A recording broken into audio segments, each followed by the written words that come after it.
We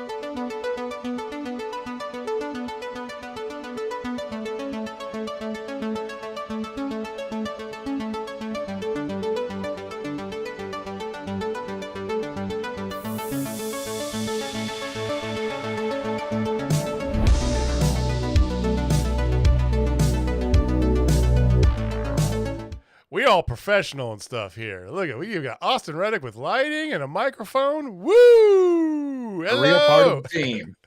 And I'm in Mom's basement.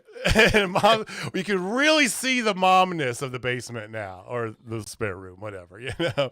Yeah. Hello, thank you, welcome back to Total Spotfest. That's Austin Reddick. I'm JJ Brownlee.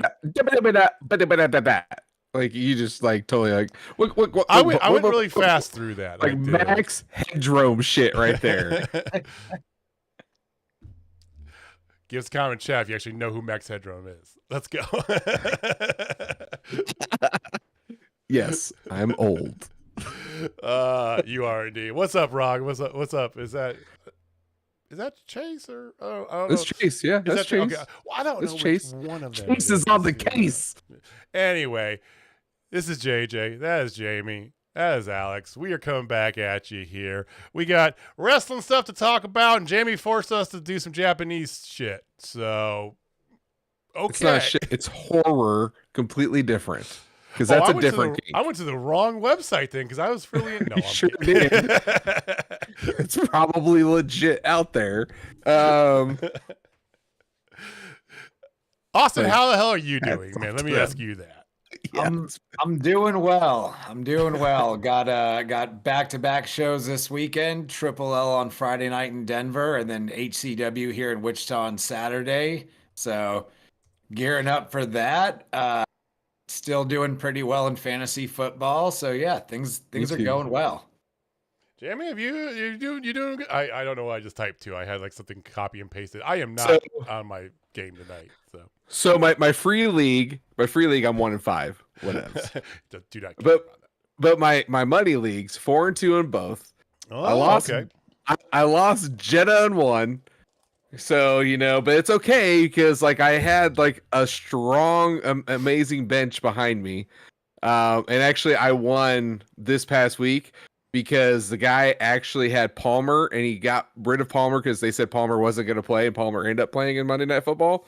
And he played Ferguson and I had Aubrey, the kicker for the Cowboys. And I legit won because they kicked that last minute field goal.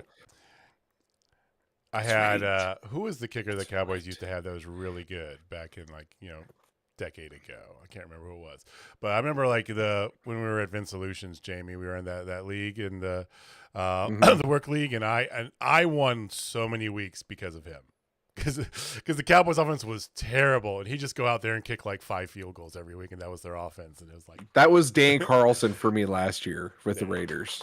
There you go. Now they're even getting field goal range. I mean, yeah. Raiders doing Raiders. Speaking of the Cowboys offense, I went 1-1 this week, and I would have gone 2-0 if it wasn't for Dak Prescott overthrowing Tony Pollard by about 3 feet right at the end of Monday Night Football.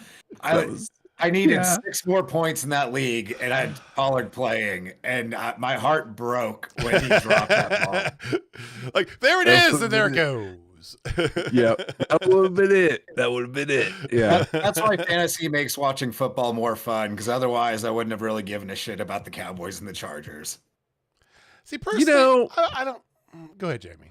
Why don't we do fantasy wrestling? Like, I know there was a thing like that for WWE back in the day, but how fun would it be to do fantasy like indie wrestling or fantasy AEW? Don't they something do like that. some kind of DraftKings fantasy wrestling thing? They have prop bets and stuff like who's gonna win by submission, or like the match is gonna be over under 20 minutes. Like they do prop bet things like that, but they don't do like you get to pick like your 5 wrestlers and I pick 5 wrestlers and then how they do throughout the week, that kind of thing, which would be I think amazing. If someone put in the legwork to really flesh that out, I think you could find more than enough people interested to make it fun. But there's not a season for wrestling, so you also got to figure out like what are you competing for? Like, but it's a lot to figure out. But I bet at least a dozen or so, which is as much people as you need for something fun like that, would be down for that. I'm just wondering how the logistics would work of that, because you're talking about something that is a scripted content thing, so it's I mean, I that guess really yes, needs to know people. and I know we talk about our picks, and we're not bringing that up here, for pay-per-views, but Why would we? I wouldn't. That's for sure. I'd be interested. You guys, let us know in the chat or in the comments. What you guys think? Fantasy wrestling? Should Jamie create it? Yes. Yes. It'd be called Lion Tamer Fantasy Wrestling. This is exactly what it's gonna be called. Because that's what we're doing. How many points is a Lion Tamer? Like all of them? That Automatically won the league. 1 million points. 1 million points. League over. Done. As soon as there's a Lion Tamer. Next season starts in a week. But think about it, though. Like, you have the road to WrestleMania that starts at when? At the Royal Rumble, right? So then you have a season right there. Then you have the road to All Out, which might now be the road to All In. So then you have that one. Yeah, the road to All. I was gonna say the road to All Out was like 6 days this year. I know, but typically, usually, like All Out. We're going from a quarterly to a. Here's the thing: is like even with AEW moving into the soon-to-be Max streaming schedule of pay-per-views, right? Once a month and everything. They still have 4 main pay-per-views, just like AEW or WWE. They have all this stuff, but they have 4 main pay-per-views still, right? So I think you still do the same thing. So it's basically from Double or Nothing to All In / All Out, right? Would be AEW's big push. So the more I think about it, I think you could do, instead of like a season, you redraft every month or maybe every 2 months. Like you pick a shorter amount of time and you figure out your scoring system, but then you have a belt, and whoever's roster scores most points gets the belt for the next, 8 weeks or whatever those periods are. Instead of, doing it like a longer season, like fantasy football style, you could have something that's regularly rotating, and then you get the fun of redrafting like every other month, because drafts are just fun. Drafts are fun. That's most of the reason I play fantasy. I just like the draft. It's for the draft. Drafting's always a good time. Well, let's see. Big Rob agrees. I think there's some legs to this. We could figure this out. Total Spotfest Fantasy Wrestling coming soon. So, dude, there could be something to this. At the very least, I think it'd be a fun segment to knock out for the draft. It would be, stay tuned here, ladies and gentlemen, because we're gonna chat about this further. But give us your comments too. Give us a comment. Give us a tweet at Total Spot Fest. Let us know you be down. We'll round some people up. I know we got our local wrestling cronies that we'll be able to get in. I know you'd be in, Rob. I'm already counting you to be there for draft. You're bringing the popcorn. Okay, so as you know, October is a very special time of the year, especially for one of the people on this dais more than the other two. Even though we all enjoy spooky season to a degree, one of us lives for this. And every October we do some sort of horror stuff, Halloween-y things or whatever. This year we're going back into movies, and Jamie left us with homework. So, Jamie, I'll pass the mic to you. You talk us about what we're going to get to spooky season this week. Yeah, so last week, we went over some of our favorite sequels. Hopefully everybody got to watch A Nightmare on Elm Street Part 3. Dream Warriors, by far and away the best Nightmare on Elm Street, other than the original. But this week we decided, when I say we, it's the royal we. It's me. We. to do our favorite Japanese horror movie. And shockingly, ladies and gentlemen, it was just me who knows Japanese horror movies, so that made it even more Who'd fun. have thunk it, right? So I gave them homework, and hopefully they watched something, or at least got a decent synopsis off of Wikipedia. Well, I'm gonna go first for once. Oh God, let's go. Because I did one of those things. Actually, I did both. Okay, so I got a good synopsis of Wikipedia and found a movie to watch. I did the whole speed watch thing. I watched an 80-something minute movie in about 15, 17 minutes, but I did speed through it and catch parts of it. So it was very Trauma-esque, which is why I picked it, because I dig Trauma shit, right? Trauma's good, campy, gory fun, right? It's a movie that apparently was made twice in 6 years. I don't know. I don't remember which one I did. I think it was a 2005 version. Who knows? Apparently, they're pretty close to being the same thing. It's a movie called Meatball Machine. Have you ever heard of that, Jamie? It's funny. Yes, I have. So, for those of you who, like me, not familiar with Japanese horror, let alone familiar with horror like I'm not, this movie is basically... And I didn't catch the entirety of the plot when watching it, because like I said, I sped watched it. I watched it, but I kind of sped watched it, right? But it's kind of your typical Japanese working class whatever thing. And then there's these alien parasites, okay? So they get into people, sometimes sexually, apparently, and transform their bodies. I don't know how. It just kind of happens. They grow like cybernetic attachments. Anyway, they become these cyborg fighting machines whose only purpose is to kill others who have been implanted with another parasite. So it's aliens that travel around the galaxy to kill each other through the means of a host sort of thing. Anyway, campy goriness for sure, right? Yeah. That's about it. That's all I gathered from this movie. It just was really weird. Alien parasites who come in, and then you turn yourself into a cyborg and you kill the other people that have the parasites that are cyborgs. So this is very close to Tetsuo, the Iron Man, because that one also is a metal. It was because this was during the metal fetish phase in like late 80s, early 90s. So okay. It's really good. It wasn't terrible from what I saw of it. It was very Trauma-esque, though. It kind of low budgety a little bit, over the top. Shin Godzilla. Yeah, but Meatball Madness. That's solid. Did you see what Heather put a banger on there? Just FYI. Shin Godzilla. I legit was going to watch 1954 Gojira just to be like, that's like a total cop out, but. Still be a good time though. I've seen any Godzilla. I've seen all the old school Godzillas. I mean, I used to love them when I was a kid for some reason, right? They're on like middle of the afternoon on like, was it TBS? I can't remember what it was, but it was something like middle of the afternoon on Saturdays. You'd have like old monster movie thing, and they'd have like the old Japanese with subtitles Godzilla one time. It was fantastic. I want to say like Pluto TV or one of those free internet TV gimmicks has a channel that just like shows old Godzilla movies 24/7, which is pretty rad. That sounds about right. Yeah. So that was me. I did the homework. I appreciate you. I get a passing grade.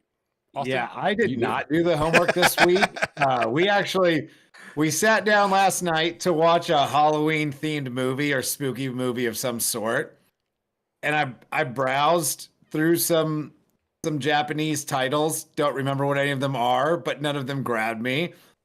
And then instead we watched Phantoms. And that was the first time I've ever actually seen Phantoms.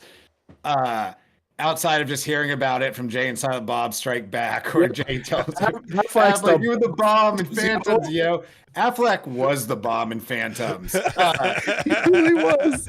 The entire movie looked like they wanted to make an X-Files movie, but couldn't afford Mulder or Scully. Because it was like 98, so Affleck, I don't think he was like that expensive at the time. But yeah, it was a solid holiday watch. We did also over the weekend catch the new Disney Haunted Mansion, which is phenomenal in its own right if you're into more family style Halloween entertainment. You're the bomb of phantoms, yo. God damn, you got me there. Okay, that I will accept I figured you'd pop for that. for sure. A movie satisfying a movie quote. Yes, that you just won Jamie's heart right there. Yes. All right. So I had a difficult decision because I love Japanese horror. Like I am a mark for it. Like anything Japanese. Like I am just a white Japanese guy. I identify as a Japanese man. I think you're turning Japanese. I really think so. That was too easy. I could not. I'm proud of you. I'm proud of you. So, well, I think last year I said Audition. And Audition is legit in my top 5 horror movies of all time. The Audition is about the guy who is, lonely. His wife is, I think, dead at that point. Yeah, I remember you talking about Yeah, and then his buddy sets him up with an audition to like find a girl or whatever, like for a movie part, and then end up dating her and doing bad things, and he chooses one. She happens to be completely psychotic. So it was really good. So I think I did that one last year. So I'm going with a newer one. It's from 2017. I had to look up the date. I had to pull it up here. But this one cracks me up, and it is really damn good. And it's One Cut of the Dead. This is a movie about a movie being created about zombies. And zombies actually happening while they're doing the real movie. Very meta. It's super cool. Like it is a really cool way of doing it. Like they're shooting scenes, like there's a zombie thing, and like you're like fully invested, like, oh, this is a thing, and then the next thing they pop out fourth wall basically, and they're showing them recording it, and then they're doing stuff, and then another person gets sick while they're doing the things, and then they actually become a zombie, and then it becomes a zombie attack while they're doing it. Like it is just really cool. Like it, and it's funny. Like that's the best thing. Like they're all wearing One Cut of the Dead shirts because they're making One Cut of the Dead their movie, and it's called One Cut of the Dead. Like it's super damn good. I love that. Highly recommend, especially if you like zombie movies, which JJ, I know you do. I do like me some zombie movies, and I was gonna dig and look for a Japanese zombie movie, but that was too much research. I didn't want to do the legwork, so I just did a quick Google and boop. But that sounds interesting. All right, so next week is going to be our finale. Yes. So I found the best homework that I could give you. Okay. Animated horror. Okay. Animated. It could be children's horror. It could be anything like that. Like if you want to do Charlie Brown and the Great Pumpkin, like you could do that. Like whatever your heart's content. Like let's have a little fun with it. Go animated. And we fully encourage everybody who's going to be joining in next week to be fully dressed up in your Halloween costumes, because I will be. We will be as well. And we're going to see just how much effort the three of us put into holiday costumes. I think there's going to be varying degrees. I'm just guessing. Mine's minimal, but it hits. Like literally it's 4 items. One day me and Jamie are going to do the costume we meant to do a couple years ago. Oh, for Journey Pro? Absolutely. Yeah, Journey Pro had a Halloween themed show back when they were still running Austin, and then because of the health of one of the founders, they had to cancel their October show. So Jamie and I had went out and gotten we were going to tell everybody, we had gotten put together costumes where I was going to be a lion and Jamie was going to be the tamer. Nice. He even had a whip and everything. Top hat, jacket. And he had I had like most minimal- I had like the Luna Lovegood like lion hat from Harry Potter.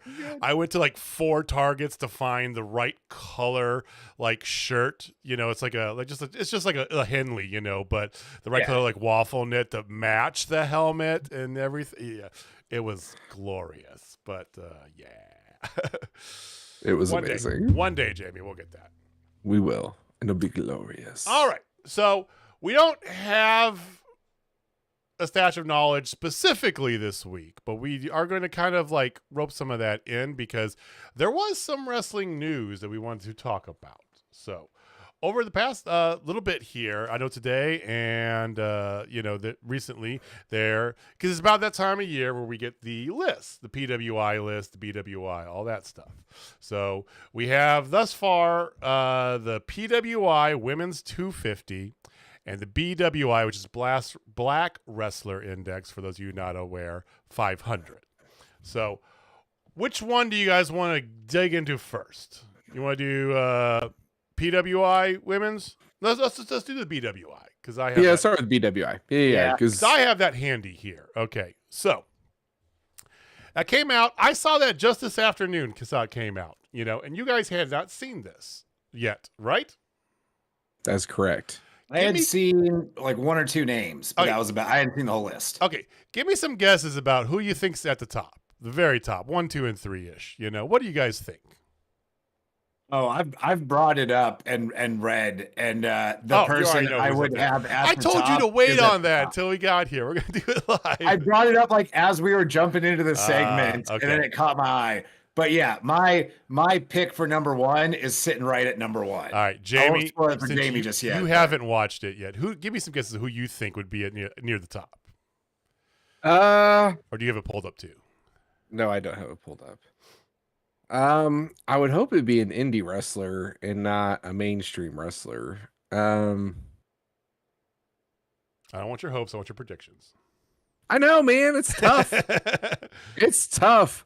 Unfortunately, AC Mack retired, but he's always a stud. Keith, not Keith. Keith, the bounty hunter. Yeah, I want him like Brian Keith. Like he deserves to be like top 2. Okay. Do you think he made it though? He better be top 2. Well, the top 6. I'm gonna do top 10. I'm gonna go 10 back. Okay, this is the way a top 10 go. Okay, number 10, Darius Carter. Number 9, Carmelo Hayes. I agree with that. Okay. Number 8 is Michael Oku. Number 7 might be a little controversial because the amount of work, but you can't argue with the results and the draw. Mercedes Moné. Okay. Number 6 is Bianca Belair. Okay. That is the highest from WWE because number 5 is Ricky Starks. Number 4 is Willow Nightingale. Number 3 is who I thought would have landed on top, but no. Number 3 is Swerve Strickland. Yeah. Yeah. I Swerve had a hell of a year. Number 2, a little bit of a surprise to me, but deservedly so. And if you really think of the body of work, Athena. Okay. Number 1 is Brian Keith. Yeah. Deserved. Last week, Austin, you were on your mountain about this a little bit. Yeah, absolutely. Brian Keith 100% deserves it. Brian Keith could have been on top of the PWI 500. Now that's me being a little bit of a homer. I know you'd have to put him over the Ospreys and the very, very top elite, but Brian Keith is incapable of having a bad match, and he doesn't rely on high flying or crazy moves. Not that there's anything wrong with that. Like, again, Ospreay is probably going to be number 1 in the world and does all that shit to a very excellent degree. Brian Keith brings a realism to pro wrestling that you don't get from many people. And I'm not saying that wrestling has to be that all the time, but I appreciate the shit out of it when it is. And Brian Keith is one of the best damn wrestlers in the entire world right now. Word. And that's firsthand experience, ladies and gentlemen. Yeah. If you missed last week's show, first off, shame on you. Secondly, like go back and watch it and just hear Austin talk about it, because I am sold on this guy. Mm-hmm. We've never got to see him live. We Unfortunately. always miss him. And I'm going to make it a point in 2024 or at the end of this year, I must see Brian Keith. Like, we do got a couple Glory Pro shows coming up on some Sunday shows, November, December. So depending on how our schedules lay out, we might have a shot because he does wrestle in Glory Pro. We'll talk about that in a second. Yeah, and he comes through Triple L pretty frequently. He does. every He was other just a show. Triple L last month, if I remember correctly. Yeah. But and no, the thing I love about Brian Keith is that there's few wrestlers out there in the world that you can legitimately, now you can make the argument, but the legitimately say and fight for, saying this guy, this girl, they can do anything, right? They can go they can go to a 5,000 seat arena, they can go to 85 people in the back of a bar, right, and put on as good a performance for them. I think Moxley is what I always think of as like the standard bearer, right? Moxley could be fighting 5 people in the back of an alley, for a pack of smokes and a hot dog, and he'll still put the same shit that he puts when he's out in Wembley Stadium, Brian Keith is that. Brian Keith is somebody, like you said, he can be on the smallest indie, medium size. He deserves a much bigger spotlight, like Austin had said last week. He is just fantastic, and I'm with you, Jamie. He's a bucket list guy for me, too. We got to see him live. It's a shame that we haven't been able to get our schedules, ours and Brian Keith's, aligned as of yet, but it will happen. We need to get him on the show. Only if somebody knew him on the show. I could probably make that happen. That would be baller to have him. There's on a little bell down below. If you're subscribed, hit that bell. You'll get a little notice when we get an announcement. Okay, some other notables from the BWI500. A lot of talk about her recently, but Jade Cargill, number 11. Okay. Yeah, Anthony Bowens won ahead of Max Caster, 16 and 17. Powerhouse Hobbs came in at 19. Trish Adora, big shout out to Trish because she definitely needs some flowers. 22. Give it up for that. She's really damn good. She's actually one above AR Fox, too. Okay. What about Carly? Carly Bravo. Carly Bravo is, I'm going to get there in a second because I'm just kind of going down in order here. Okay. Highlights, Frontman Josh C, 28, our good friend Frontman. That was a fun interview. One of the few interviews we did, I don't know if it might be the only one. He legitimately never broke character. Nice. For the kayfabe. Shh. No, I don't think he has a character. I like literally before we started recording, while we're recording, and even after recording, it was what you see on TV. It was like this is him, But no, Frontman. It was good. It was awesome. Fantastic. We love Frontman. You had Shane Taylor 31. Okay, Ricochet at 34. Keith Lee 35. Okay. You had Shug D 46. I love some Shug D. Oh. Carly Bravo came in at 52. Sean Dean at 51. Carly Bravo at 52. Okay. You had, nice. You ready for it? Okay. Our guy, Darian Bankston, 55. Wow, he's in the top 100. He's ahead of Janai Kai, Isaiah Cassidy, Willie Mack, and Diego Hill in that order.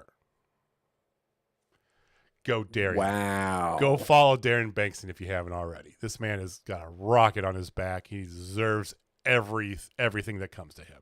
Love Darian. And he's 100% a good dude. He is one of the nicest sons of bitches you'll ever meet in your life. One of the nicest women you'll ever meet in your life as well. Total friend of the show here. We've seen her many a times. Tootsie Lynn at 60. Tootie. I fucked that totally up. Wow. I gave her like all the flowers, then butchered her name. Tootie. Well, first, I'm Nirvana. I have this thing blown up as much as it can be. It's not the best. Okay. All right. You had there's a lot. You got a lot as you go through this here. There's 500. I'm not going to go through the entire thing. Okay, we got the gist. Yeah, I will say Raheem De La Suede, he made the list. We've seen him as well. There was great. Quite a few from St. Louis. You know that we've seen at Anarchy as well as Glory Pro on the list here. What about Camaro? Was he on the list? He was, and now I got to find him. Yeah, he's got to be on there somewhere. He's a stud. He's a good dude. Unfortunately, this is an image, so I can't do a keyword search here. Well, he's in there. I bet if I go to his Twitter, I bet I can find it. You could probably find it faster than I can. Kenny Alfonso, 227, by the way, which is around where he was last year, if I'm not mistaken. Give or take, you know. But he did take some time off this past year a little bit as well. So I'm going through here to try and find Camaro because Camaro's put in a lot of work. Yeah, well, he's jacked too, so that also helps. Oh, you didn't post anything about it. What the heck? I very much could have missed him, but I just glanced through the whole thing and didn't actually see him. I didn't see Raheem first time I went through this either. You know, yeah. So I mean, it is 500 names of just like close to each other text to look through. You know? Yeah, and the text is kind of like a scriptish kind of text looking thing too. So it's a little bit. I'm sure he's got to be on here. If he's not, I do have a problem. Mike Outlaw made 151, by the way. It's good. All right, we are.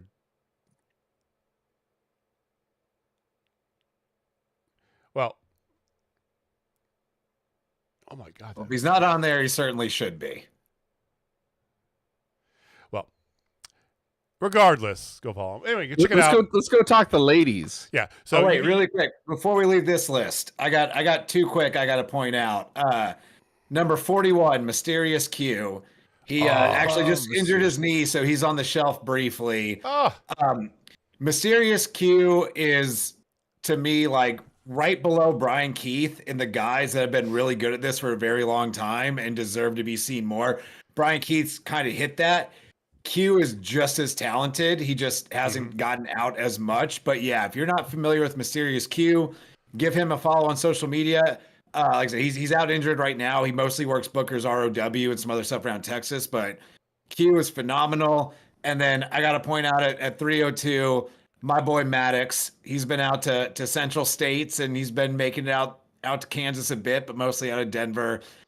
If you're not familiar with Maddox, give him a follow as well. The dude's still pretty young. He's legit like 6'6", just giant dude, and he can work his ass off. I'll actually be getting tossed around by him Friday night at Triple L. So, yeah, that's awesome. So if you're in the Denver metropolitan area, go watch Austin get his shit handed to him. Okay. Yeah. Don't wait till Friday to get tickets because there are not many left. Yeah. This month looks good. All right, so that was the BWI500. We don't have the PWI500 yet, but we do have their women's version, which is only 250, whatever. But the PWI women's 250, a little hard to find the entire list because of PWI keeps it actually behind them. Suck my dick. And that's one Hottie Howitzer making a guest appearance, ladies and gentlemen. Yeah, just inserting herself into the show. She is on the list. Great. Best show ever. All right. So. Oh, shit. BWI 250, women's 250. Like I said, we don't have the entire list because it's behind a paywall, Pro Wrestling Insider. But we know the top 10. We know a few other little highlights. Jamie, why don't you take this one? All right. So the top 10 is as follows. We're going to go 10-1 here because I found two to be very interesting. And a few names I figured that would be on the top 10 are not, but that's okay. So Jordan Grace is number 10. I think that's a solid one. Camille, the former NWA Women's Champion. Willow Nightingale, we've waxed poetically about Willow many a time on this show. Deonna Purrazzo at 7. And then Athena at 6. Tam Nakano. I'm really excited about I that was gonna one say that got you popping, right? for sure. Jamie Hayter at 4, even though she's been injured most of the year. That's interesting. Bianca Belair at 3. Julia, number 2. Should be number 1. And your number 1 is mommy herself, Rhea Ripley. You can't argue with that one. As much of a stan as I am on Julia, you can't argue with Rhea. She has had a year. I mean, she's just... Is she the most over wrestler right now in WB right now? Like, I She don't might think be there's the most anybody over higher. wrestler in the world right now. Like, I have friends, you know, like I know people who stream and stuff that aren't into wrestling that are diehard in love with Rhea, right? Like women, you know. It's like she's one of those. It's like it's not just about wrestling. Her, you know, she is just like super over. Yeah, I don't know. I mean, Austin, do you think she's the most over woman in wrestling or most over person in wrestling right now? Yeah, definitely the most over woman in wrestling. Entirely possible. The most over person in wrestling. Although, if you look at the opposite side of being over, the guy that's always out there right next to her is probably neck and neck because Dominic Mysterio probably gets more heat than just about anybody. But yeah, I mean, Rhea had one of the best matches of the year at WrestleMania. She's had a great run since then. I don't think anyone could really argue about her being at the top of this list. No. I did find it interesting, a couple things there. So I know that the BWI is not by the same people, not by Pro Wrestling Insiders, right? You know, so or Illustrated. So that's obvious not. But it is interesting when you have the BWI had Athena up there and then Willow and then Bianca. And here you got Bianca a lot higher. Deanna, I feel like Deanna should always be in the top 5 every year, personally. That's just me. Yeah, that's kind of a stand. I feel like I've seen less about her on social media in general this year.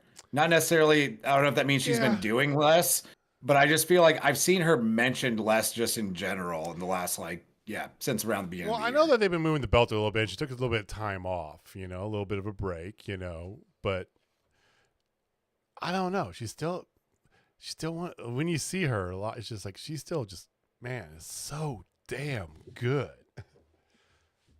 She is, but the thing is too, man, like there are so many other incredibly talented women out there. True. That had sensational years. Now, Jamie Hayter being in 4 causes me pause because she got hurt. But where she was before she got hurt was, yes, she was going to have that year. Oh, yeah. You know, there are other women out there that I would think could easily be in the top 10. I feel like there were a few snubs. Masha Slamovich being my number 1 with a bullet. Yeah. Yeah, she should be top 10. You can't fuck with Masha, dude. Like, she scares me.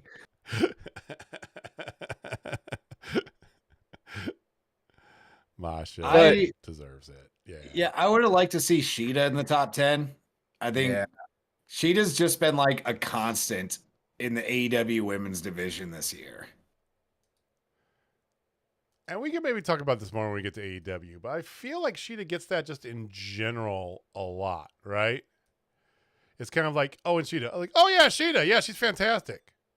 Well, why don't you rank her there? Oh, well, you know. He was ranked 28th. She's ranked 28th. So, like, 12th was Tony, 13 Masha, 14 Jade, 15 Roxanne Perez, 16 is Kyrie, Amelia Masha 17. I can't see 18. But Britt Baker. Mizuki was 19, and then Sayama Kamitana. Ooh, she's good. Yeah, all before you even got to Sheeta. Becky Lynch was 29th, guys. That's kind of surprising too, because usually just her name value alone would get her like way higher. Yeah, and that's the thing with these lists sometimes is it's not just like it's a weird blur between who actually wins things on TV, even though it's scripted, and just like who gets talked about the most on social media and stuff. So there's not a like Right. super consistent criteria. Still, Sheeta at 28 is a robbery. She should at the very least be top 15. Yeah.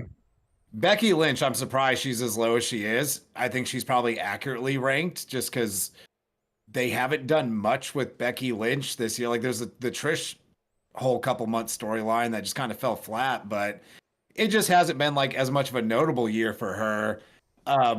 But yeah, Masha outside the top 10 is a little weird. I think Hayter probably hasn't wrestled enough this year to be there.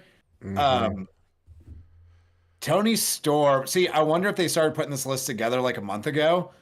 And because I think if you included the last month of Tony Storm, she's definitely top 10, if not top 5. For real. This new Tony Storm. Jesus. Do you think that the lack of focus AEW has on their women's division, or maybe that's the wrong word, the kind of singular at a time focus of the AEW's women's division is a little bit hampering? Because I mean, you got Willow in there. Willow does all sorts of stuff though, not just AEW, right? Jamie, we talked about, but you know, even you look at that, Britt Baker, 18, right? You know, Sheeta, 20, whatever, you know? Well, Jade Cargill was ranked very high too. Jade Cargill's in there. That's a good point, you know? And that was AEW ranking. Now That's a good she's point because she fed. just recently went, okay. I just was wondering if maybe something like Sheeta's like lower ranking than what we would expect is due to where she wrestles by chance. So there are two other names that I was surprised aren't on the top 10. Maki Ito and Steph DeLander. Like Steph is everywhere right now. Yeah, but I can understand PWI not putting either one of them in their top 10. But it's Maki fucking Ito. I understand. We got to see her wrestle. But Maki Somebody Ito also doesn't who is wrestle on the list. in Stardom. If she wrestled in Stardom, PWI would have her in the top 10 tomorrow. Miyu Yamashita is 17 and she doesn't wrestle on Stardom. Whatever you got, I can combat for her. I agree. Trust me. I'm a Maki stan. Legitimate, finalized Maki stan here. I don't know. She did lose to the 231st ranked women's wrestler who previously was not ranked. Oh, And she's doing the Rob Van Dam in the kitchen right now. And this allow me to be vulgar for a second, ladies and gentlemen, but this motherfucker right here has a rocket strapped to her back, and we are forever simps for her. We are forever her biggest fans. One of them is married to the motherfucker. Yes, that's right. Heidi Howitzer, ladies and gentlemen, on the list, 231, well deserved. I love standing in earshot of people putting me over. I'm upstairs now. You can keep talking about me in school. I get it. Oh, We wait, I'm can. gonna throw fucking Kool-Aid. Yeah, she's gonna retreat to the basement with a bowl of ramen and bask in the adoration that's being thrown her way. Yeah, Plays the Baldur's Gate. Take your Plays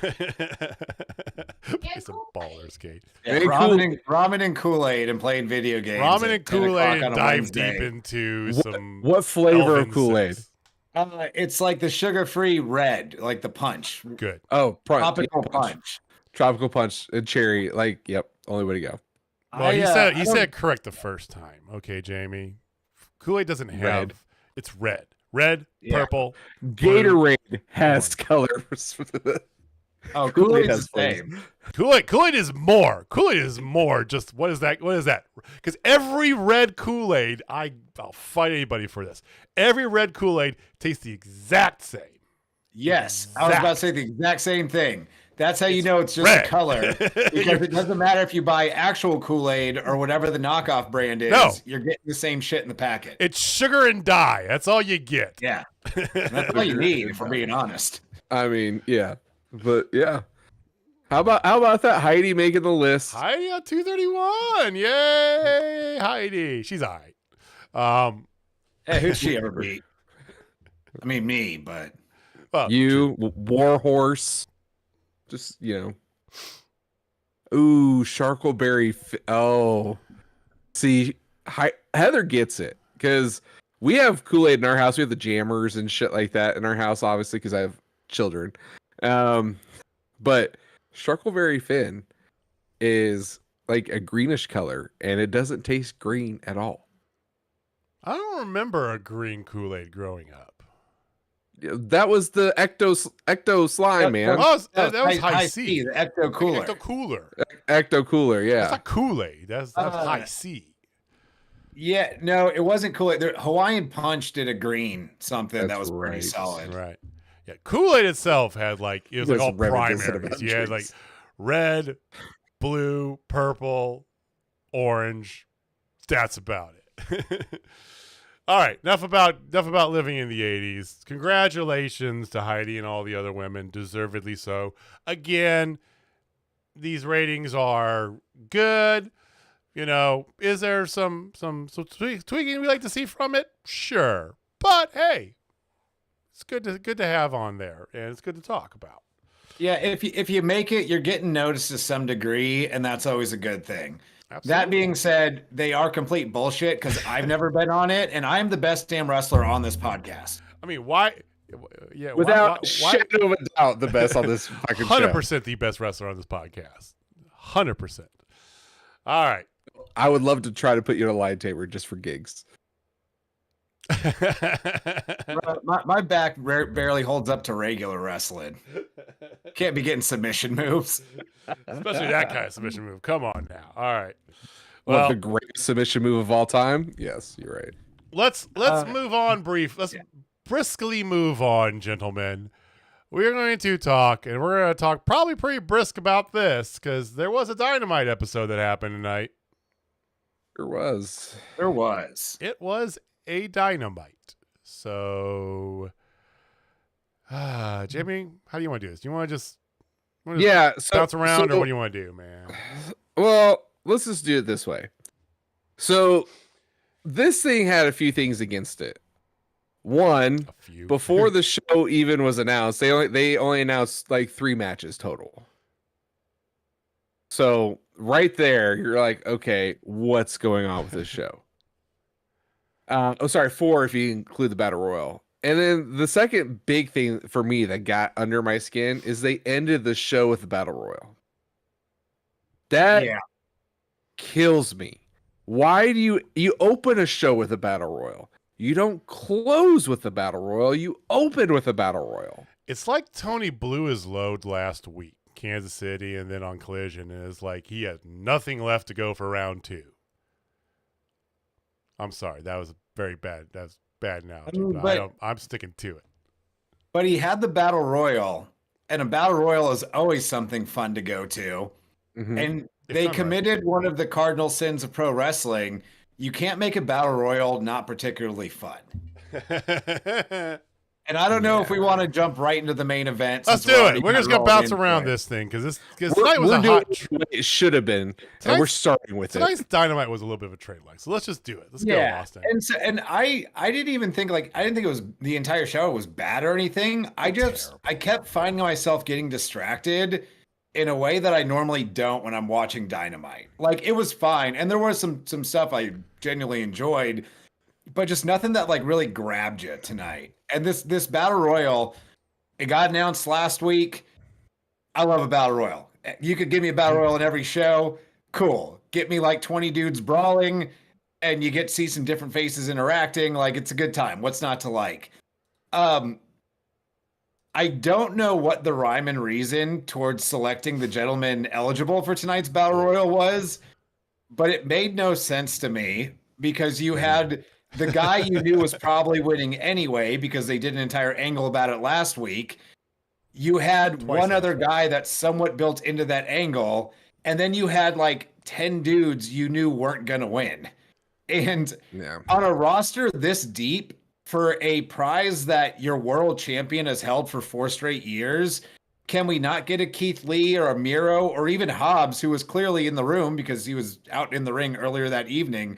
Like, it really seemed like they were afraid to have anyone not win it and be in it that had any notoriety. So they just sent out the Rampage All-Stars to get tossed out by Juice Robinson and call it a day.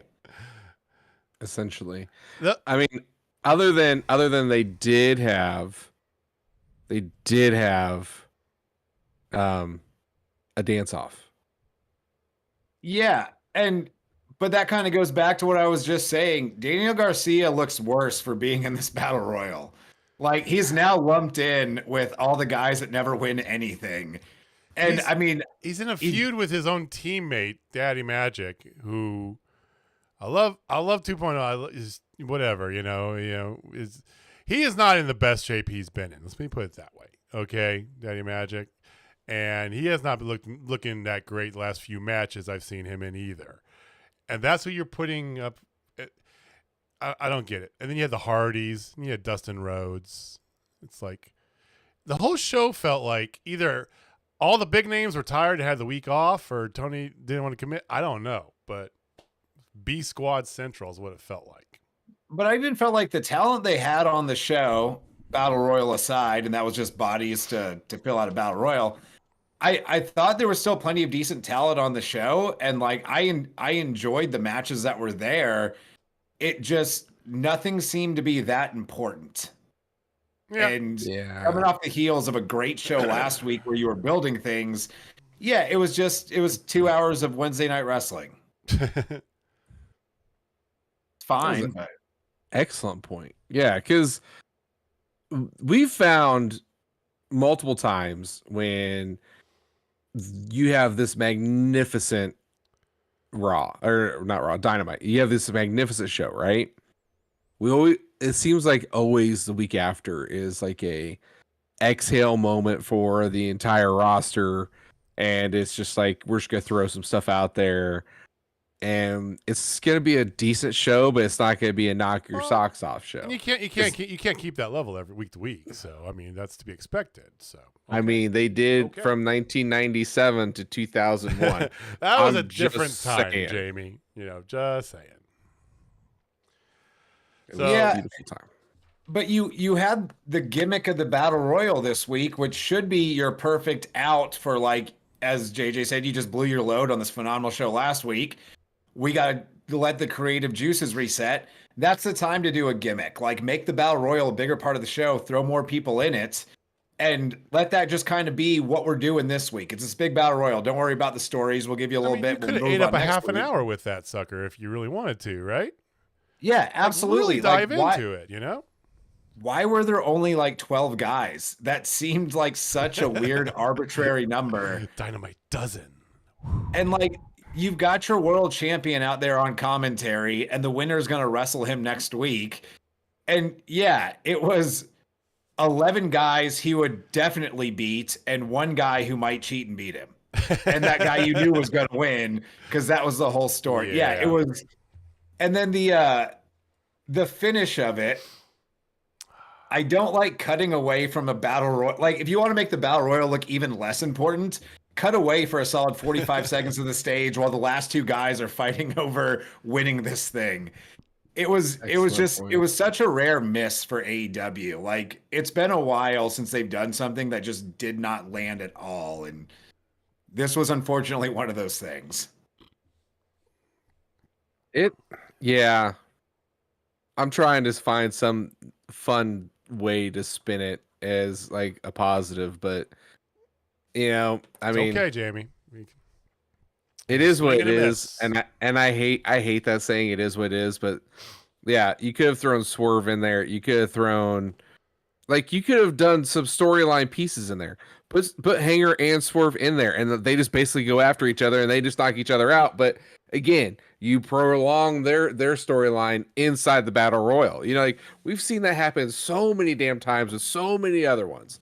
Like, why'd you burn Wardlow and Lance Archer? Like, you could just use them in there. I mean, that'd been perfect. Well, Wardlow, I get not using Wardlow. Okay, War Daddy needs to not talk and just point to his wrist. Apparently, I he's guess knocking that's people his out with a single power slam too now. power bomb. Whatever. Power bomb. Power slam's a completely different move. It is a completely different thing. Yes, I know. Power slam. Yeah, and the fact that battle royal was so underwhelming makes it make even less sense that they put it at the main event of the show and not just opening it. Yeah, because if that opened the show the way it was, it would have been better, right? Because at least it was just like your intro, you kind of soft open into the show, right? Yeah. And then you've got stuff like, Penta versus Jay White and, Kyle versus Kenny. Both of those matches were outstanding. Yeah, and easily either one could have been your main event. Oh, for sure. And again, they just fell flat. All right, so let's move away from that and let's start talking about some of the positives, because there were some positives. Oh yeah. Hikaru Shida versus Emi Sakura. Very much a positive. Something different. One women's match only, but you could have done two, Tony. But still, something different. Yay! That match was great. I love Emi Sakura. I think very good. She needs a title run. She's everybody's trainer. She's trained everybody. Just give her a title for like 3 weeks. I don't care. Give her the TBS. Hey, if they're not giving Ruby a title, hey Ruby, Amy doesn't get one either. Yeah, I don't know if they're ever going to put a title on her, but it was great seeing her on Dynamite. And yeah, her and Shida, I loved the match. Thought it was phenomenal. It was nice to see Shida come right back out the next week and I guess it wasn't defense, it was a title eliminator, which either way, good to see the champion on there wrestling regularly. And yeah, just different faces in the women's division. Like it's a matchup we have not seen on a Dynamite, and even a month ago we wouldn't have expected we'd get Shida versus Emi Sakura as a Dynamite match with a decent little bit of time. She's a bucket list wrestler for me too. Just because how she is amazing in the ring. Friday night, Triple L, Denver, Colorado. I know. Emi Sakura versus Leva Bates versus Miss 231 Heidi Howitzer. She needs to put that on her on one of her butt cheeks or something, like 231. Miss 231. Put on the goggles. Oh, on the goggles, yeah. Miss 231. Even better. Done. Yes. Done. If she doesn't do that, we're all unfollowing her. Let her know that. I'll pass the idea along. I'm sure it'll happen. She won't do it despite us now, but still. I don't know, man. Still. Like, I gave her an idea on one thing, and she ran with it and made it fucking amazing. In about 2 hours, too. I was like, it would be hilarious. And then she just knocked on the way it out home. of the park. Oh, look what she did. Yeah. Bam. Usually if you start your pitch with it would be hilarious, she's down. Yeah. Yeah. So we'll go back in time. It was back. We were at Glory Pro. We saw her with Max back, when the Wasteland War Party was when they were a thing. And I was like, it would be hilarious if you and her did the whole Key and Peele president with his anger translator, and just have Max just grunt and shit, and then he's like, what Max is saying, do that thing.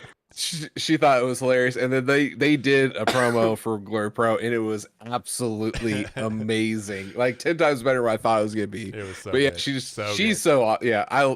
Your wife's amazing. I would imagine most wrestlers, if you throw a promo idea at them and it's not just atrocious, they're probably pretty grateful, because the hardest part about cutting promos for indie shows is not really having an idea to work with. 90% of the time it's, oh, you're just wrestling this guy at this show. Can you cut a promo? All right, I'll give them the time, the place, who I'm wrestling, the company, and where they can buy tickets. And it's because it's generic old school. But if someone comes up with something like that, hey, y'all should try and recreate this, the creative juices immediately start flowing, and it's so much easier. Ooh, I found a side hustle. $10. Yeah, there you go. Put that shit in his hand. If you don't have it, then you owe me. So there was 2 squash matches you talked about: Lance Archer, Wardlow. The other 2 matches, though. So hold on. Oh, you want to go on. in? You want to? Okay, all right. So, like, we got Peak and Valley, man. Peak and Valley, Peak and Valley. All right. So, Lance Archer hasn't been on our screen in, I don't know, 18 months. And they just throw him out there because he is a Texas boy to squash somebody and walk out. And then Wardlow, War Daddy. Let's get it correct. I'm sorry, ladies. War Daddy. He just does one powerbomb and the Hollywood hunk is dead. Yeah, Bryce is like, no, he dead. And then Tony tries to get a word in of him edgewise, and all he does is point at his wrist, knock down Tony Schiavone, and leave up the ramp this time. Yeah, I'm just glad he's not talking. I think that's fine. I'm fine with that. I'm more happy he's not talking. I don't care about this Wardlow at all, though. I could care Speaking less. of can't cut a promo. Yeah, 2 squashes seemed a little excessive. 2 of basically the same squash, too. And I get the theory of trotting Lance Archer out there because he's Sure. from Texas. Sure. But Lance Archer is a Dallas guy, and they were in Houston, and Houston folk don't claim Dallas people like that. Like, Texas is a big place. Just because you're from the state doesn't mean we give a shit about you. Yeah, like, so Wardlow's clearly going after MJF, and I saw the other day, I think it was either an interview on Twitter or something, he kind of laid out some of the reasoning of why did all y'all forget about all this awful shit he's done, which is a part that makes sense. Now, all I want in the world is for MJF to just ignore Wardlow until they get to Full Gear and Wardlow costs him the title against Jay White. Jay White's winning that damn belt. Jay White's got to win that belt. Austin has made he has planted his stake. This is where he's going to live. I'm booking it. Can we talk about the good But matches? yeah, like, man, with the MJF thing, Wardlow, like, MJF has a lot going on right now, and I don't know how you masterfully weave all these stories without Wardlow just looking like a dipshit that's going after someone that pays him no mind. Well, I feel like it's setting him up for failure. Now, it could work. They could do something great with it, but it just really seems like MJF has beef with so many other people, and he hasn't addressed Wardlow yet. Like, it just makes Wardlow look kind of silly. Well, I agree, and I don't think you needed to push Wardlow towards MJF at the time. Samoa Joe, you can have that on the back burner because Samoa Joe can string that story along. He's fantastic. He's already kind of laid the groundwork in his promos that not now, but one day I'm going to come get you, sort of thing, right? So I can sit there for 6 months and out of nowhere, here comes Joe, and it's totally believable because you know the character of Joe, you know how he is, right? Wardlow's a one-string banjo, and they started plucking at it, realizing they can't put together a song, and like, well, shit, we need to push him towards MJF now, apparently.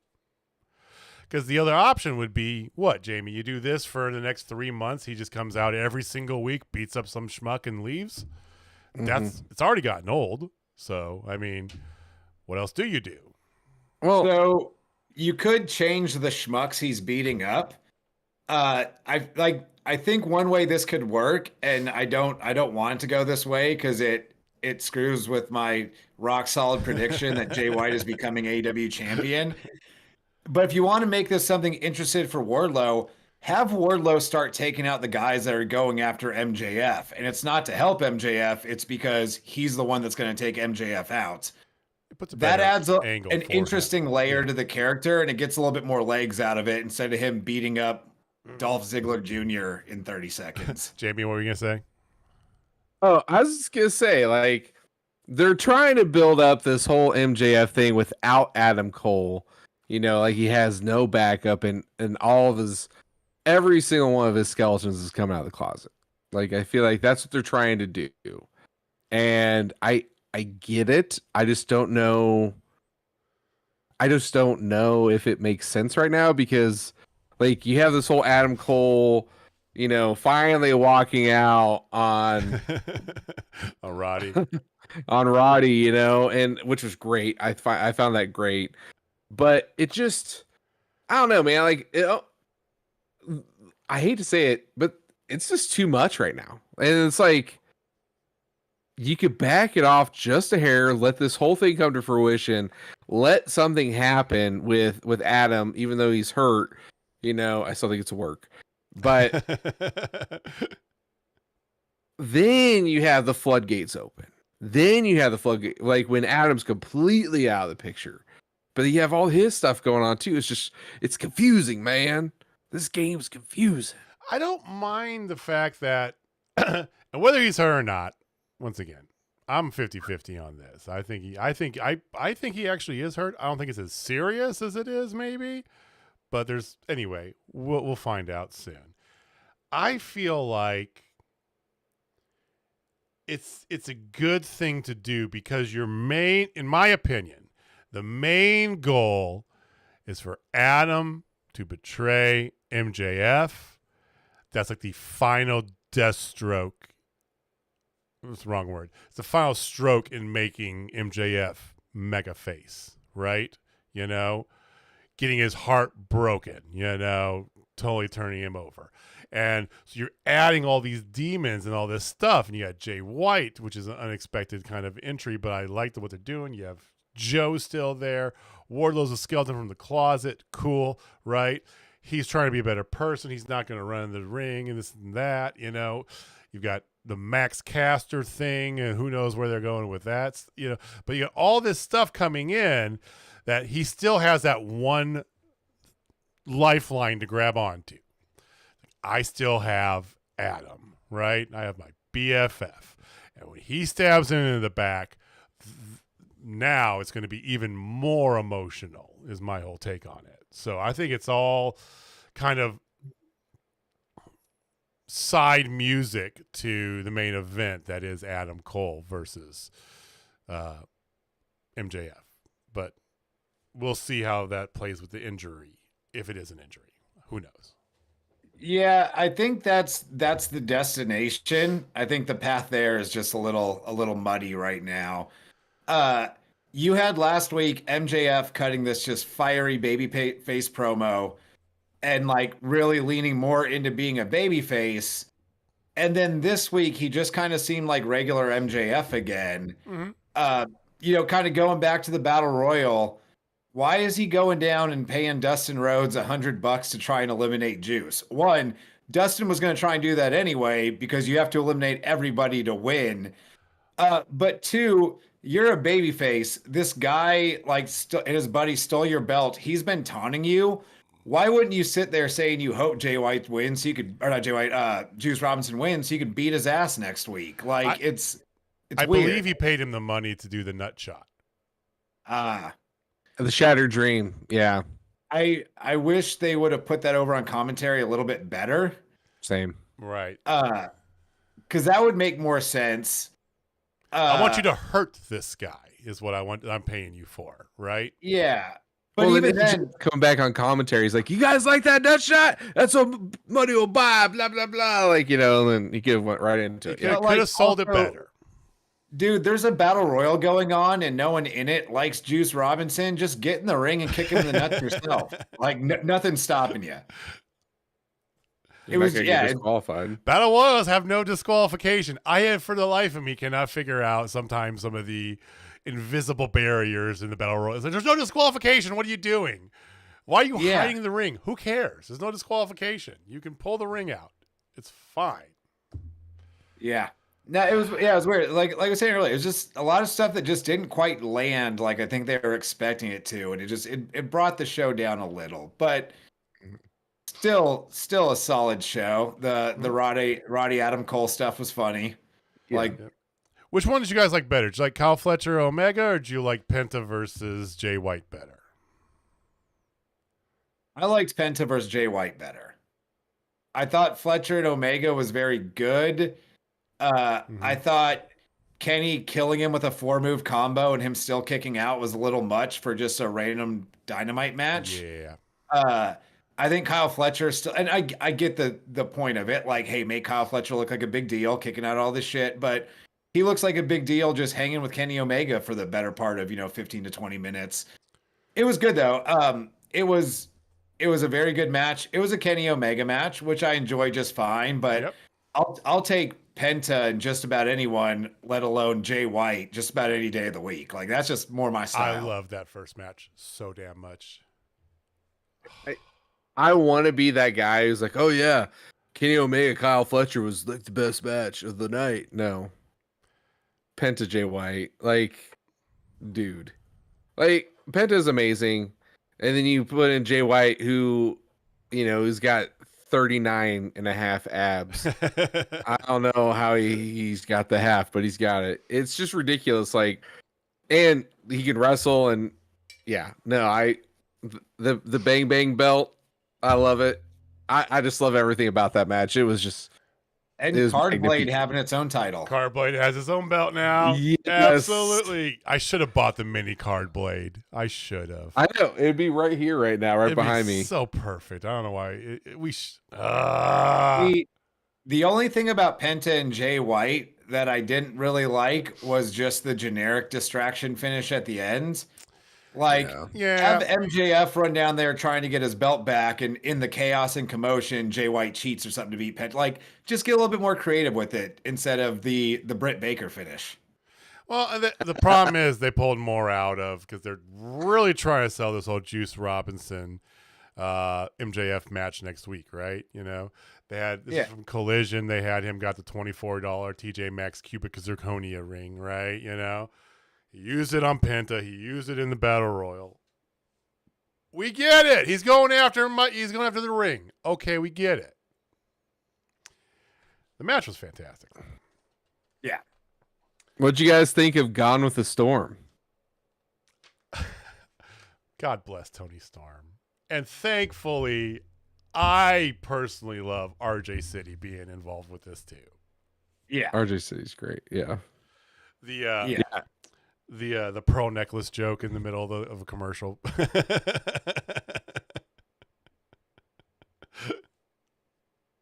leave it to those guys. Like it's masterful.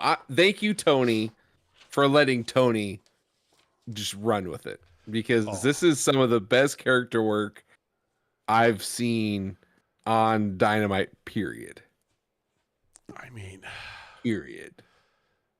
It's fantastic. It's one of the things we've been clamoring for. Now we want to see more of this, of course, but it's another woman in another angle that's not directly involved with just the main championship. Thank you. Yeah. I would like to see it sooner rather than later roll into more of a story with somebody. Yeah. Like we're kind of getting up on the not that the vignettes won't continue to be entertaining. You could throw one of those on Dynamite every week and it would be solid.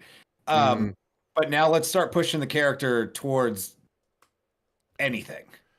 Yeah. And like anything you push that character towards would probably be great. Like you could feed her with anyone you got in the roster. But yeah, I want to see that like now start to blend into more in-ring stuff, and let's get some more Tony Storm matches out of it. Please do. Hell yeah. So there's two big promos that I wanted to kind of get to. We're gonna end with the one. Okay. But Christian Cage, thank you, Adam Copeland, and Nick Wayne. Great work tonight. That's all I gotta say. Yeah. Well, Nick Wayne's, like, we'll start with Nick Wayne's. We'll start with Adam Copeland because that was the shortest of the three. Kind of. Well, like, yeah, because if somebody loses a piece of a tooth. Yeah. So why don't you take Adam out? Adam Copeland was on earlier. I sit down with Renee. Gives a nice kind of backstory. More talking about this. But the part that got me and really stood out for me, because that was a fantastic kind of like, very similar to what he's done on his intro 2 weeks ago, right? With the whole rebuttal from the go fuck yourself, but a little bit more kind of in-depth talking about their history in this, and has always been the two of us and this and that, and how basically semi-burying him a little bit, right? In the best way, talking about how he was always the one who was doing the work and Christian wasn't, right? But then he ends it with that he's not here. He does not want a shot at the TNT title, and he will not fight Christian. It's a work. don't believe that for a second. The first one, sure. I can understand that. Cool, whatever, right? Yeah, You know? yeah. But the second one, that's a good long-term story arc to start right there. I'm not going to fight you. Christian's going to make him fight him. Full gear-ish. Not a full gear. Double or nothing-ish. Thank you. Yeah, Double or Nothing or All In. I think that might be the blow off. Like, let's Mhm. milk it for 9 months. Yeah, and I think I had mentioned something similar when Adam Copeland first showed up. You don't need to dive right into it. Yeah. Address that Christian's there because you can't ignore it, but touch on it, find a quick way out, and circle back when you're out of like other stuff you've never seen Adam Copeland do before. Like, get through some different first time matchups because you can always circle back to that. Yeah. And I hope that's what they're doing. Now Edge could very much still get pulled back in. I think you still have a Sting Darby Edge versus Luchasaurus Christian Nick Wayne match you could do at one of these pay-per-views, but I like if they just stick with Edge saying, "Hey, I tried to reconnect with him. He didn't want it. I'll be here when they ditch his ass, but I'm going to focus on me for now. Let's move him on. Let's get him into some different stuff." So that was the first shoe to drop. Now the next couple shoes were fan-frickin-tastic. Jamie? Yeah, so Nick Wayne Oh, had teen angst all over his face while he's so doing angsty. an interview with JR and his mom. And his mom was just going in on him, like, you know, this isn't you, blah, blah, blah. Just like doing all the things. And Nick Wayne finally explodes. It's like, shut up. And it's like, somebody talk to your mom. It's like, whatever. Like, I loved it. He's like, he's just like, you're terrible, blah, blah, blah. And Christian Cage is the father figure my dad never was. Like, just so long, good night right there. And then here comes Christian, puts his hand on his shoulder. Ready to go, son? Like he did that. I was like, oh my God. And then the mom's just going off on him. And then here's Christian just turns around and goes, should have picked up the phone. And then the door shuts, and then there was a ruckus. And yes, I can describe the ruckus.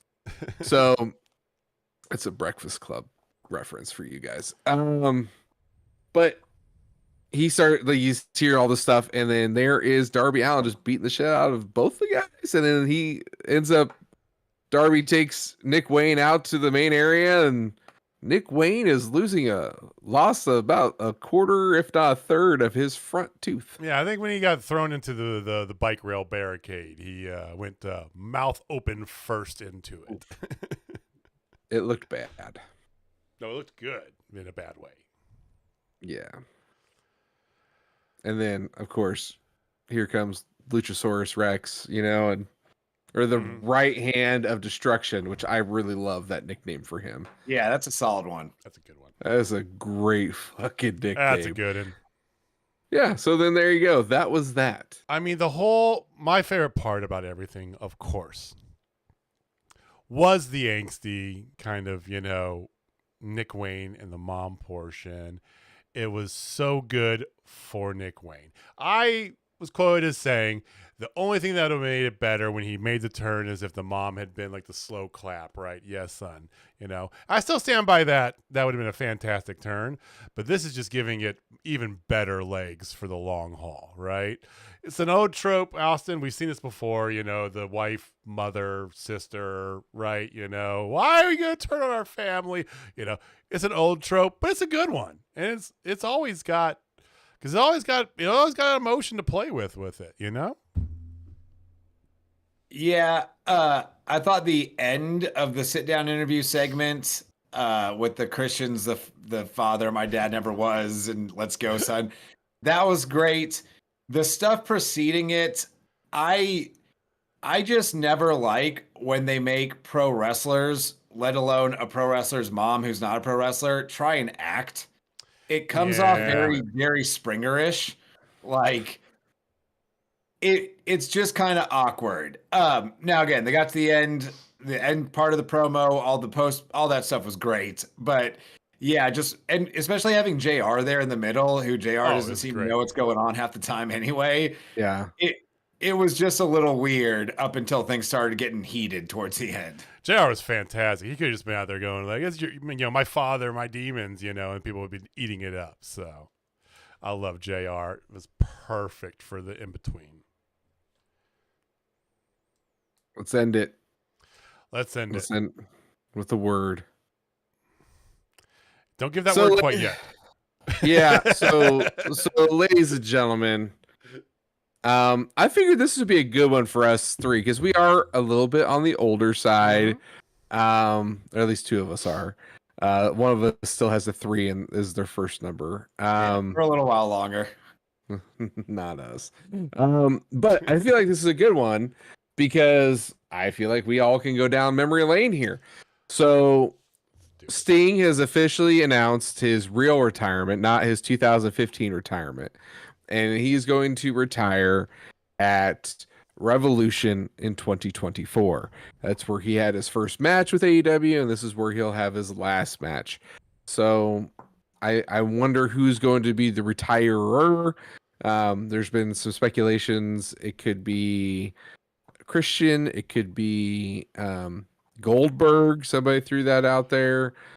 So there's been a couple other ones that have been out there. But the question I pose to you, gentlemen, with this news, going down the moments of Sting, what stands out to you as one of your favorite Sting moments? And this is also for our people watching along. And don't forget to hit that like and subscribe if you haven't already. We appreciate you and love you. And you get a pinned comment if you can guess the number of My Chemical Romance references quotes that I dropped in the middle of the Nick Wayne segment. By the way, 3. You're so close, Jamie. I caught 1 for sure. one of them was nail on the head. If you know any My Chemical Romance. But no, the other. I'm not that emo. Yeah. So I love me some emo stuff. I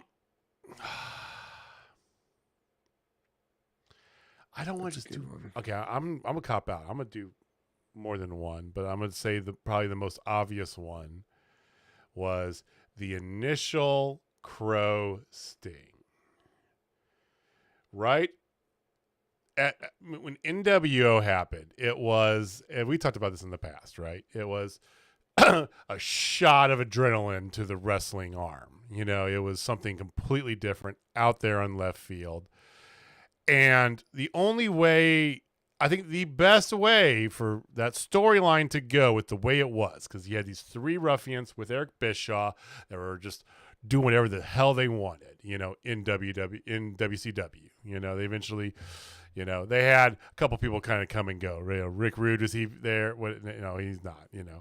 That was DX. Sorry, but no, you had like just the 3 of them and Eric Bischoff, and it was such a shocking thing, and it was taking over popularity. And Sting was MIA for all this time, and he comes back in the rafters, the crow makeup, because the storyline was such a good thing. Here's a guy that completely reinvented himself, but not really, if you think about it. When he got in the ring, it was the same Sting as always, right? But it was such a poignant, smart move for the time it was happening too. It was very timely because, the original emo, you had Sting, right? It was great. It was lasting.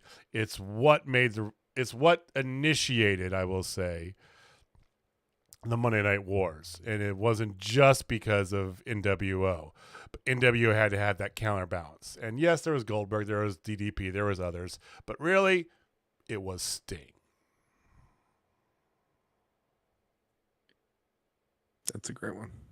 Yeah, Heather jumped on the one I was going to say. For me, no Sting moment sticks out more than Sting wearing the mask of himself and then removing it. That will always pop me. That being said, I will always be partial to Surfer Sting. And I was not even a WCW fan much as a child. We'd get the occasional VHS from Blockbuster, but my brother and I, we were WWF fans. Get to the Attitude Era, we started switching back and forth. So I miss a lot of Surfer Sting when I was a kid, and through the magic of the internet and WWE having the entire WCW library available for the last decade or so, that's one of my absolute favorite things of old WCW is Surfer Sting. Yeah. That is, if you could just imagine up a pro wrestler out of thin air, it would probably be something close to Surfer Sting. If you're just looking at like what your average person thinks of pro wrestling, it'd be like, some jack dude in a blonde flat top with some face paint or something. Like, yeah. Surfer Sting was pro wrestling to Like, me. what if you gave me the Ultimate Warrior, but made him more charismatic, like Hulk Hogan? Yeah, the Boom. Ultimate Warrior without the cocaine. Or less amounts. Or less. Probably less. A lot less, but there's a lot more of the other drug in the. Yeah. It was the 80s. Come on.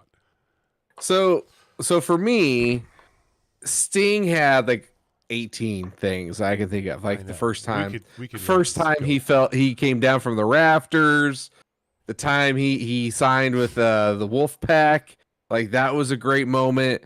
But I saw this one and it just jumped at me. I'm like, I remember this. So the very last Monday Nitro, him and Ric Flair. Thank you. So, that was my number 2. Was actually. So they were actually the first. They were the first main event of the very first Monday Nitro. Those two. So what a better way for Nitro to go out is the way it began, and that is with Sting and Ric Flair. And you cannot have Sting and Ric Flair not be a part of this. I mean, Ric Flair has so many legendary opponents, but Sting has a bunch too. Sting's best opponent is always Ric Flair. You can't say that Ric Flair's best opponent was always Sting because he had Dusty. He had so many other, but Sting's best opponent was Ric Flair. I mean, and then you also got like Super Brawl 1, man. Him and Luger going against the Steiner brothers. Yep. That's when Luger had the face paint with him. Yep. Come on, dude. Oh Man. man, there's so many good ones. Like there will never be another Sting, and I'm okay with that because there will be another Roman Reigns, because Roman Reigns was John Cena and John Cena was Hulk Hogan. Like there's always going to be that guy. Yep. But there's never going to be another Sting. Sting was so unique. And we still got a little bit of time with him too, which is great. But Sting was so unique because, to Austin's point, here is a guy that personified what you think of as a pro wrestler, right? But he wasn't necessarily so in the box as, like Jamie said, you know, the WWE, WWF kind of main guy, right? He wasn't necessarily the top guy at all the time because he had to go up against Ric Flair, who is a legitimate top guy, right? But he was always that fan favorite, and I don't know, it was done differently back in the old WCW days. And I remember he talked about Starrcade 90 when he beat Ric Flair, and that match was unbelievable. Was outstanding. Is it the best wrestling match has ever been? No. For the time, though, it was outstanding. That was for his first title, right? That was for his first world title. Yes, he had the U.S. title a couple times before that. He might even had a run with the tag belts. I don't remember, but his first U.S. title. He had gone up against Rick previously, and this was his first run with the world title. And this wasn't the big belt. This is 90, so this is when it had WCW had their title, which is, I love that old title belt design. I'm getting off on tangents, but that, I mean, he was such a different megastar, right? He wasn't a Hulk Hogan. He wasn't a Ric Flair. Those are very polarizing, obvious top, number one stars. And Sting was always kind of the alternative, Love me. Yeah, I also think you get a lot of the top stars in the business. Like, we're talking the very, very top stars, your Hogans, Rocks, Austins, all that.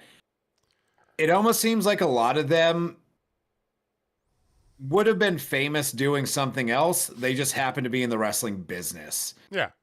And it almost seemed like a lot of them, and who could blame them when those other opportunities came up, they moved into those. Whereas Sting has always just been pro wrestling. I mean, he's popped up in things here and there, but Sting just seemed like a dude that genuinely loved pro wrestling and being a pro wrestler. And he was as damn good at that as you could possibly be. From a chat, we do have a shout out from Rob for Joker Sting. I agree with you. Joker Sting. Jamie doesn't. I agree with you 1,000%. Love Joker Sting. If there's one blemish on his Sting has long said that is his favorite in all his years. One of his favorite times was doing Joker Sting. It only works because it's Sting. Like even the Crow get up. If anyone else had shown up literally just dressed like the Crow, like a year and a half after the movie came out, just straight up ripping it, I think people would have torn it to shreds. But it's just, oh, that's what Sting's doing now. We love Sting, so hell yeah, Crow Sting. That's a good point. But I don't like the Joker Sting. I never did. To each his own.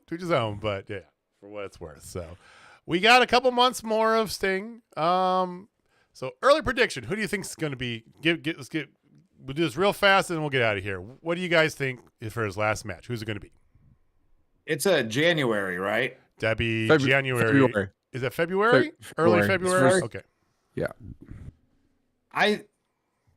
Now, granted, this is a little long for the current storyline to keep going, but I think Christian is probably the best choice. Okay. I think Christian is the guy you want in there with a 60-something-year-old Sting, who is still very spry for his age, but somewhat limited. I don't like the idea of bringing in a different nostalgia act just for Sting's last match. Like, I think using someone in the company is better in this case. So I would go with Christian or Jeff Jarrett. All right, you're going Christian. Jarrett's a good call, too. We're going one for Christian, though. That was your first choice. Yeah. Jamie, who you got? Darby Allin. Son of a bitch, I have Darby Allin, too. Pass the torch.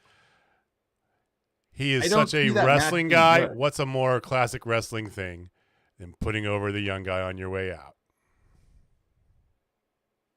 Christian's younger than him. I feel like it's Darby Allin. It's got to be Darby Allin. I think from a story perspective, it makes all the sense in the world, but the bell has to ring. And what does that match look like from bell to bell? Oh, it'd be a shit show, but it doesn't matter. It's Sting's last match. I see, but that's why I think you have to be a little bit more cautious. Because I still unfortunately remember Shawn Michaels' last match, the tag with Triple H against Undertaker and Kane in Saudi Arabia. Oh yeah. Where it was just bad and like uncomfortable bad. And I don't want to see the Stinger go out in a match. Like, that's the thing with Christian. Sting could beat Christian in like 12 minutes where a good half of it is just gaga bullshit, maybe a no DQ or something. Christian's a perfect guy to make Sting look good, lay down, and get out there. I don't think Sting has to lose on the way out because he's so far past his prime and he's just been tried out here. There's a nostalgia act. I'm not sure beating a 60-something-year-old Sting in 2023 carries the weight that even, a decade ago when he came back to WWE would have. I'm with you there, but counter argument is this. Everything Sting said in the first 5 minutes of his promo, talking basically about his love of wrestling. The guy is this, talking about Ric Flair. Let's talk about, I'm sorry, I love you, right? If you want to put that out there, right? Same sort of thing, right? And I feel like he's got enough familiarity with Darby and Darby with him. And Darby's basically a human, punching bag anyway. So if he's 60 or if he's a 35-year-old hoss, it's still going to be Darby Allin getting beat up for most of it, But I just feel like with what Sting has presented about the love of the industry and all this and that, I just putting over the guy. I feel like that's the move. That's just my gut. Yeah, and like I said, I get the thought behind it, But what does Darby really get for beating Sting? Because one, if that's where you're going, you've got to turn Darby heel. And Darby's just one of your most rock solid over baby faces. Does it have to be? Or can it just be like, I want my last match to be with you? I don't want to do that. I want my last match to be with you. You could Yes, go we're that copying route. Ric Flair's last match with, I know, but still. Yeah, you could go that route and it would be fine. But then you've still got the hindrance of nothing Darby does in the ring is shit you could do with Sting. Like, he might kill Sting just chucking himself at him. But two, I would much rather see Sting's final match just be a victory lap and appreciation of Sting. Throw a heel out there, get him tapping somebody out to the Scorpion Deathlock, get it some confetti, get in the babyface locker room, coming out, give him a standing ovation. Like, again, the dude's in his 60s. He's so far past being a regular active guy. Like, I just don't think Darby gets that much from beating him when it's just a better moment to just have it be a celebration of Sting. Like, everyone loves Sting. Jamie, why'd you pick Darby? Passing the torch, it just feels like that makes a lot of sense. Like to you hit the nail on the head. It's like he's talking about his love and everything like that. Like it's a sentimental moment, you know. Like, hey, if I'm gonna go out, I'm gonna go out swinging against a kid who I've invested my past 3 years to, or 2 years, however long it's been, you know. And like, I want this kid to carry my legacy, and that's why I feel like that makes the most sense to me. Well, we have plenty of time here because he's not gone yet. We got several months until Sting's last match. So give us your guys in the comments down below. Give us your guys' projections. Who do you think Sting's last match is going to be? I hope to God it's not a tag team match. It needs to be regardless. I want to see Sting 1v1 versus somebody because he's not had a singles match.